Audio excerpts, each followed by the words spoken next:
மூன்றாவது வார்த்தைக்காக நாம் கவனம் சொல்லியிருக்கிறோம். மூன்றாவது வார்த்தை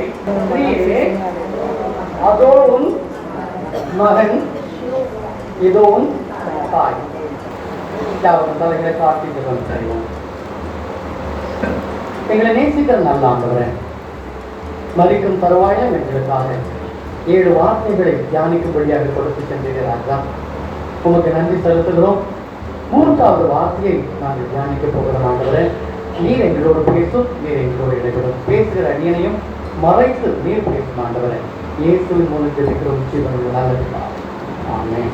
இப்போ உள்ள காலகட்டங்களில் பிள்ளைகள் பெற்றோரோடு எவ்வாறான உறவுகளை வைத்திருக்கிறார்கள் அப்படிங்கிறத நாம் என்ன செய்யணும்? சற்று சிந்தித்து பார்க்க வேண்டும். ஆண்டவர் ஒவ்வொரு வசனங்களிலும் ஒவ்வொரு காரியங்களை இந்த உலகத்திலே வாழுகின்ற நமக்காக அவர் கற்பித்து செல்லுகின்றார். ஒருவர் மரிக்கும் தருவாயில் அவரை சுற்றிலுமாக பிள்ளைகள் இருப்பார்கள். எதற்காக இருப்பார்கள் என்று பார்த்தால், அவர் கடைசியாக என்ன சொல்லவிருக்கிறார்? ஒரு சில ரகசியங்களை சொல்லலாம். எங்கே புதையல்களை மறைத்து வைத்திருக்கிறேன் என்று சொல்லலாம். எந்தெந்த இடத்தை யார் பேர் எழுதி வைத்திருக்கிறேன் என்பதற்காக இருக்கலாம். ஆனால் ஆண்டவராகிய இயேசு கிறிஸ்து மரிக்கும் தருவாயிலும் தனக்கு கொடுக்கப்பட்ட இந்த உலக பிரகாரமான பொறுப்புகளை அங்கே நிறைவேற்றுவதை நாம் பார்க்கிறோம். எடுத்தவர்கள் வாசிக்கலாம். யோவான் 19ஆம் அதிகாரம் 26, 27 வசனங்கள். அப்பொழுது இயேசு தம்முடைய தாயையும் அருகே நின்ற தமக்கு அன்பாயிருந்த சீசனையும் கண்டு தன்னுடைய தாயை நோக்கி, ஸ்திரீயே, அதோ உன் மகன் என்கிறார். பின் வந்த சீசனை நோக்கி, அதோ உன் தாய் என்றார். அந்நேரம் முதல் அவளை தன்னிடமாய் ஏற்றுக்கொண்டான். இந்த வசனங்களை நாம வருஷம் வாசிக்கிறோம், தியானிக்கிறோம். என்னென்ன காரியங்கள் சொல்லப்பட்டிருக்கிறது என்பதை நாம் என்ன செய்ய வேண்டும்? அறிந்து கொள்ள வேண்டும். பஸ்கா பண்டிகை அனுசரிப்பதற்காக வந்த தாயார் அங்கே மகன் பரிதாபமாக சிலுவையில் மரிக்க போகின்ற காட்சியை பார்க்க நேரிடுகிறது. எவ்வளவு கஷ்டமா இருக்கும் பாருங்க. உலக பிரகாரமான தகப்பனாய் இருக்கிறதுனா நம்முடைய பிள்ளைகளுக்காக எவ்வாறு பரிந்து பேசுகிறோம், பரிந்து கட்டி கொண்டு வருகிறோம். ஆனால் பரம பிதாவாகிய தேவன் தம்முடைய சொந்த குமாரனை அங்கே கொடுக்கிறார். ஒண்ணுமே சொல்லல. அம்மா நிற்கிறாங்க, எதுவுமே செய்ய முடியாது. சீஷர்கள் எத்தனை பேர் இருந்தாங்க? எத்தனை பேர்? சீஷர்கள் யாருமே காணப்படவில்லை. ஒரு பரிதாபமான ஒரு சூழ்நிலை. இதற்கு என்னவென்று பார்க்கின்ற பொழுது, தீர்க்க தரிசனங்கள் நிறைவேறும்படியாகவே இவைகள் எல்லாம் நிறைவேறுகிறதை நாம் அறிந்திருக்கிறோம். இயேசுவான ஒரு மரணத்தை சந்திப்பதை அங்கே தாயார் நின்று பார்த்துக் கொண்டிருக்கிறார். எவ்வளவு ஒரு வேதனையா இருக்குமா? ஒரு சாதாரண மரணம் அல்ல, கொடூரமான ஒரு சித்திரவதை மரணம் எடுக்க மாணவர்களே. ஆனால் மரியாதை இதை அறிந்திருந்தார். லூக்கா 2:35 இடத்துல வாசிக்கலாம். உன் ஆத்மாவையும் ஒரு கொட்டையும் உருகி போகும் என்றார். இந்த வார்த்தையை சொன்னது யார் என்று பார்க்கிற பொழுது சிமியோன் மரியாளுக்கு சொன்ன ஒரு தீர்க்க தரிசன வார்த்தை இது. உன் ஆத்மாவையும் ஒரு கொட்டையும் உருகி போகும் என்பதாக.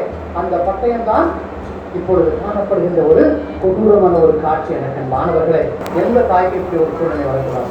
மரியாதைக்கு வந்திருந்தது. உண்மையிலேயே மரியாதை ஆசீர்வதிக்கப்பட்ட ஒரு தாய். பலரும் பல விதமாக பேசலாம். ஆண்டவர் தெரிந்து கொண்ட ஒரு பெண், அவருடைய வயிற்றிலே இயேசுவானவரை 9 மாதமாக சுமந்திருந்த ஒரு தாய். இயேசுவானவர் 12 வயதாக இருக்கின்ற பொழுது யார் மறைத்து போகிறார்? யோசேப்பு மறைத்து போகிறார் இல்லையா? பின் பாருங்க, இயேசுவானவரின் 12வது வயதிலே தகப்பனார் யோசேப்பு மறித்து விட்டதாக சரித்திரம் கூறுகிறது. அப்போ கிட்டத்தட்ட ஒரு 21 வருடம் இயேசுவானவர்கள் மூத்த குழந்தை. அதற்கு அப்புறமாக குழந்தைகள் இருந்தார்கள். இயேசுவானவருக்கு 12 வயது இருக்கும் பொழுது தகப்பனை இழந்ததாக சரித்திரம் கூறப்படுகிறது. அதன் பின்னதாக நாம் கணக்கிட்டு பார்த்தால் கிட்டத்தட்ட 21 வருடங்கள் அந்த தாய் இந்த பிள்ளைகளை வளர்ப்பதற்கு என்ன பாடுபட்டிருப்பார்? தனியாக ஒரு தாய் பிள்ளைகளை வளர்ப்பது என்பது எளிதான காரியம் அல்ல. எனக்கு அன்பானவர்களை, சற்று நாம் சிந்தித்து பார்க்க வேண்டும். யூத முறைமையின்படி பார்க்கின்ற பொழுது தாயை கவனிக்க வேண்டிய பொறுப்பு மூத்த மகனுக்கு தான் அதிகம் உண்டு என்பதாக சொல்லப்படுகிறது. வார்த்தை சொல்வதற்கு என்ன காரணம்? ஒவ்வொன்றாக நாம் கடந்து செல்வோம். மூத்த மகனுக்கு தான் அந்த பொறுப்பு கொடுக்கப்பட்டிருந்தது. எனவே மரிக்கும் தருவாயிலும் கூட அந்த தனக்கு கொடுக்கப்பட்டிருந்த பொறுப்பை நிறைவேற்றுவதாக நாம் எங்கே பார்க்கிறோம்? பிதா கொடுத்த திட்டங்களை என்ன செய்ய வேண்டும்? நிறைவேற்ற வேண்டும். அதிலேயே கண்ணும் கருத்துமாக இருந்த அவர் இப்பொழுது மரிக்கின்ற நேரத்திலே என் தாயை யார் கவனித்துக் கொள்வார்? நீங்க கேட்கலாம், அவங்களுக்கு உடன்பிறந்த சகோதரர் இருந்தார்கள் அல்லவா? சகோதரர்கள் இருந்தாங்க. இந்த பொறுப்பு யாருக்கு கொடுக்கப்படுகிறது கடைசியாக நாம் பார்த்தோம். எதற்காக கொடுக்கப்பட்டது என்பதை நாம் பார்த்தோம். பாருங்க, அன்புள்ளவர், இரக்கம் உள்ளவர், கிருபை உள்ளவர், தயவு உள்ளவர், கருணை உள்ளவர். ஒரு தாய், அதாவது விதவை தாய் அழுக அவர் நினைக்க முடியாது, அவரால் தாங்க முடியாது. லூக்கா 7:11-15 வீட்டில் போய் வார்த்தை பாருங்க. அங்கே மகனை இழந்த தாய் அழுது கொண்டு வருகிறார்.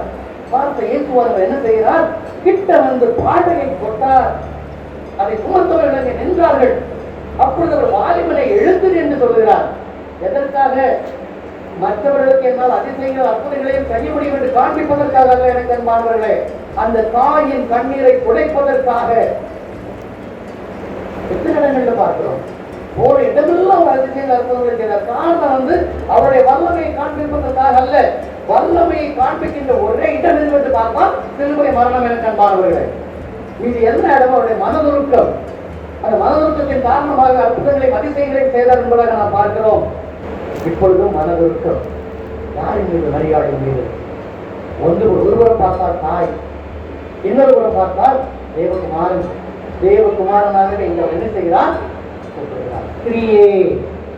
அது மாத்திரமல்ல, யார் எனக்கு தாய், யார் எனக்கு சகோதரன், யார் எனக்கு சகோதரி என்பதையும் கூட அங்கே அவர் சொல்லியிருக்கிறார்.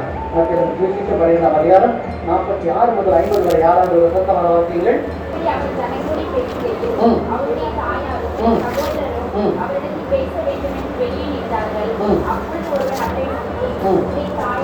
உம்முடைய தாயாரும் உம்முடைய சகோதரரும் உம்முடைய பேச வேண்டும் என்று வெளியே இருக்கிறார்கள் என்றார்.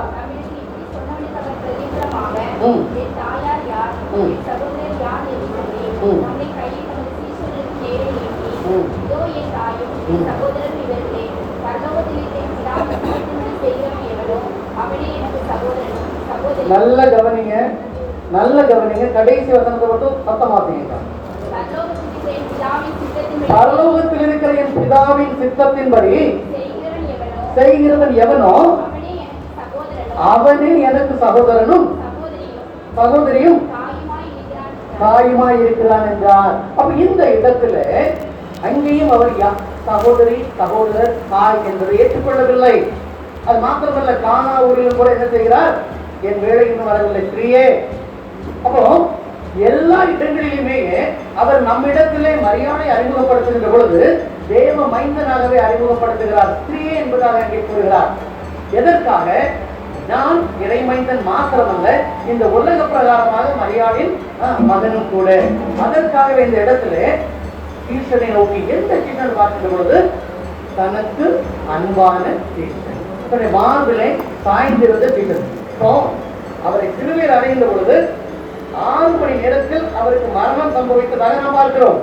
முந்தைய நாள் மாலையிலே அவரை பிடித்து விட்டார்கள். அந்த நேரத்திலிருந்து அவரோடு இருந்து எல்லா விதமான வேதனைகளையும் வலிகளையும் அவரோடு அனுபவிக்காவிட்டாலும் மனதளவிலே அனுபவித்துக் கொண்டிருக்கிறவன் தான்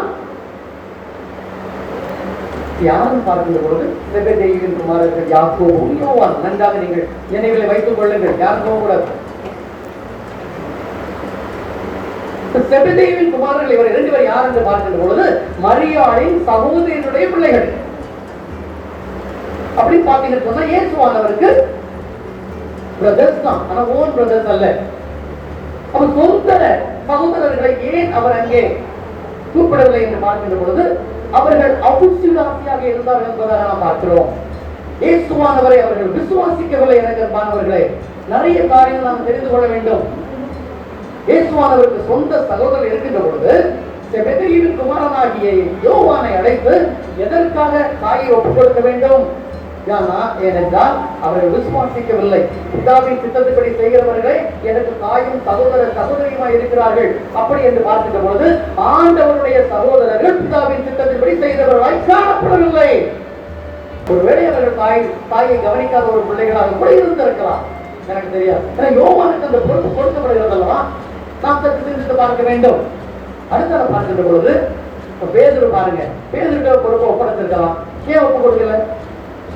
யோசனை பண்ணி பாருங்களேன். அங்க இருந்த சீஷர்கள்ல நல்ல கவனிங்க, யோவான் மாத்திரமே இளையவராக இருந்தார்.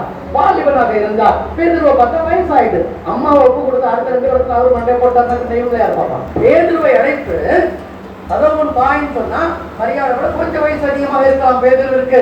அவர் மரித்து போவதற்கு வாய்ப்புண்டு. எனக்கு அன்பானவர்களே, எல்லா காரியங்களையும் சரியாக திட்டமிட்டு யோசனையோடு செய்கின்றவர் தான் நம்முடைய தகப்பன், மரண தகப்பன். எனக்கு அன்பானவர்களே, அதிக நாட்கள் ஆண்டவரின் மார்பிலை சாய்ந்திருந்த அவனுக்கு இப்பொழுது மிகவும் பொறுப்பான ஒரு வேலை அவனுடைய தோளின் மேல் சுமத்தப்படுகிறது. எனக்கு அன்பானவர்களே, அப்ப நீங்க ஆலயத்துக்கு வந்திருக்கீங்களா? சொகுசா இருக்கீங்களா? உங்க தோளிலையும் ஒரு வேலை சுமத்தப்படும். இன்னைக்கு எழுதி வச்சுக்கோங்க. நீங்க அதை ஏற்றுக்கொள்வதற்கு நீங்கள் ஆயத்தமாக இருக்க வேண்டும். ஆண்டவர் உங்கள் ஒவ்வொருவருக்கும் ஒவ்வொரு பொறுப்பை வைத்திருக்கிறார். அந்த பொறுப்பை நீங்கள் ஏற்றுக்கொள்வதற்கு ஆயத்தமாக இருக்கிறீர்களா? இந்த வெள்ளிக்கிழமையிலே நீங்கள் சற்று சிந்தித்து பார்க்க வேண்டும். என்ன பொறுப்பு என்பதை நீங்கள் தான் அவரிடத்தில் ஜெபித்து அறிந்து கொள்ள வேண்டும். எனக்கு அன்பானவர்களே, சரி, அவர் நம்மகிட்ட இல்லையே, இருந்ததுதான் சொல்லியிருப்பாரு. அக்கா உங்களுக்கு இந்த வேலை, அண்ணா உங்களுக்கு இந்த வேலை, தங்கிக்கு உனக்கு இந்த வேலை, தம்பி உனக்கு இந்த வேலை இல்ல. இப்ப நம்மகிட்ட இருக்கிறது என்னது? வேதாகமத்தின் வசனங்கள். நாம் ஜெபித்து அறிந்து கொள்ள வேண்டும். எதற்காக அவனுக்கு அந்த பொறுப்பு கொடுக்கப்பட்டது என்றால், கடைசி வரை அவன் இந்த இடத்துல காத்திருந்ததாக நாம் பார்க்கிறோம். கடைசி வரை நாம் காத்திருக்கிற பொழுது அதிகமான வெளிப்பாடுகள் நமக்கு வெளிப்படுத்தப்படும். மற்ற எல்லா சீசர்களுக்கும் கொடூரமான மரணம், இன்க்ளூடிங் யூதாஸ் காரியர், நான்கு கொண்டு செத்தார் என்பதாக நாம் பார்க்கிறோம். மற்ற சீசர்களுடான மரணங்களை பார்க்கின்ற பொழுது கொடூரமான மரணம். ஆனால் யோவானுக்கு இயற்கையான ஒரு மரணம் கொடுப்பதை நாம் பார்க்கிறோம். ஆசீர்வாதம் உண்டு. எனக்கு அன்பானவர்களே, நாம் என்ன செய்ய வேண்டும்? கடைசி வரை காத்திருக்க வேண்டும். மற்ற சீசர்கள் ஓடி போனார்கள். மத்திய 26:56 எடுத்தவர்கள் வாக்கியங்கள்.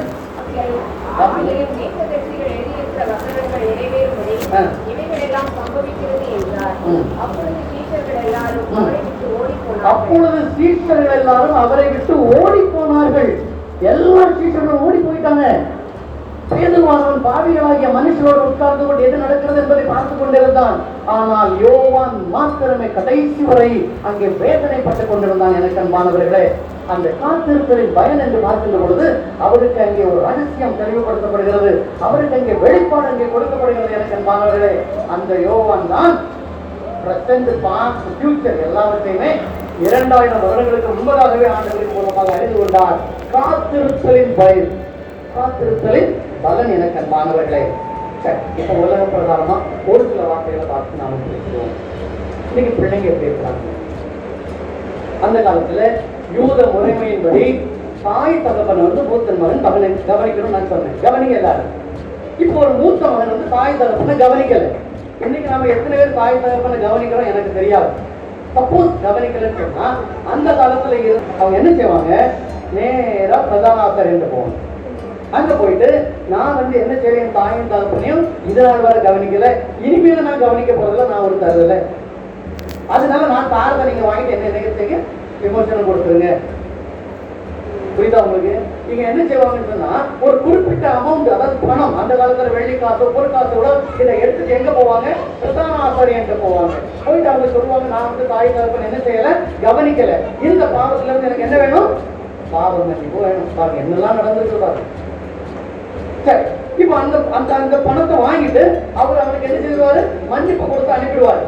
மன்னிப்பு கொடுத்து அனுப்பிடுவாரு. அதுக்கப்புறம் இந்த பெற்றோர்கள் அந்த வேதவாரியோ இல்ல அந்த பிரதான ஆசாரியோ போய் கம்ப்ளைண்ட் கொடுக்க முடியாது. எப்படின்னு பாத்தீங்கன்னு சொன்னா ஒரு மத தலைவர் தான் கம்ப்ளைண்ட் போகும். அப்ப இது இவங்களுக்குள்ளாக வைக்கப்பட்ட நரகரி சங்கம் எல்லாம் இருக்கு இல்லையா, இதெல்லாம் யூதர்களுக்காக வைக்கப்பட்டிருந்த ஒரு சங்கங்கள். இதே மாதிரி அமைப்புகள் இருந்தது. அப்ப தாய் தகப்பனை கவனிக்காத மகன் எங்க போய் என்ன செய்வான்? பணத்தை கட்டி முடிச்சிருவாங்க. அந்த பணம் தேவாலயத்துடைய கஜானாவுக்கு போயிடும். இப்ப தாய் தகப்பன் அந்த பிரதான ஆசிரியர் போய் என் பிள்ளைகள் என்னை கவனிக்கவில்லை என்று சொல்லுகிற பொழுது அவங்க என்ன கேட்டாங்க? பணம் கேட்டாங்க. அதுக்கு பேர் என்னன்னு பாத்தீங்கன்னு சொன்னா குரான். அப்ப பாருங்க, ஒரு வாங்கிற காணிக்கைய அன்றைக்கு தாயை தகப்பனை கவனிக்காத பிள்ளைகள் கொடுத்தார்கள். ஆனால் இன்றைக்கு பிள்ளைகள் எதை செய்கிறார்கள் சொன்னால் அநாதை ஆசிரமங்கள், முதியோர் இல்லங்கள் என்பதாக இவர்கள் தெரிந்து கொண்டு வைத்திருக்கிறார்கள். இந்தியாவில் மட்டும் இல்ல, உலகம் முழுவதும் பார்த்தீங்கன்னு சொன்னா முதியோர் இல்லமும் அநாதாசிரமம் நிறைய காரணம் என்ன? பெற்றோர்களை கவனிக்க தவறிய பிள்ளைகள் எடுக்கின்ற முடிவுகள் தான் இவைகள். எனக்கு அன்பானவர்களே, மொத்தமா விட்டவங்க அநாத ஆசிரமம், பாதியில விட்டவங்க முதியோர் இல்லம். ஆண்டவர் தெளிவாக சொல்லி தந்திருக்கிறார். நாம் இன்றைக்கு நம்முடைய பிள்ளைகளை எவ்வாறாக வளர்த்துக் கொண்டிருக்கிறோம். இந்த பிள்ளைகளுக்கு அன்பை நாம் கற்பிக்கின்றோமா? ஆண்டவர் சொல்லி சென்ற அன்பை நாம் அவர்களுக்கு நாம் காண்பிக்கின்றோமா? நாம் நம்முடைய பிள்ளைகளுக்கு எவ்வாறு வாழ வேண்டும், வளர வேண்டும் என்பதை நாம் கற்றுக் கொடுக்கின்றோமா?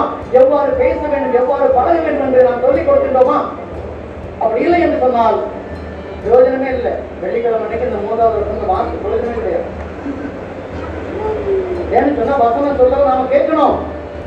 இயேசுவானவர் சொன்ன அந்நேரம் முதல் அந்த சீசன் அவரை தாயாக ஏற்றுக்கொண்டான். வசனத்தை பாருங்க, நீங்க என்ன பார்க்காதீங்க, வசனத்தை பாருங்க. அந்த நேரம் முதல் ஒவ்வொரு நாளும் வசனத்தை வாசிக்கிற நாம எந்த நேரம் முதல் நாம் அவரை ஏற்றுக்கொள்ள போகின்றோம்? ஆண்டவருக்கு கீழ்ப்படிய வேண்டும். கீழ்ப்படிதல் இங்கே காணப்படுகிறது.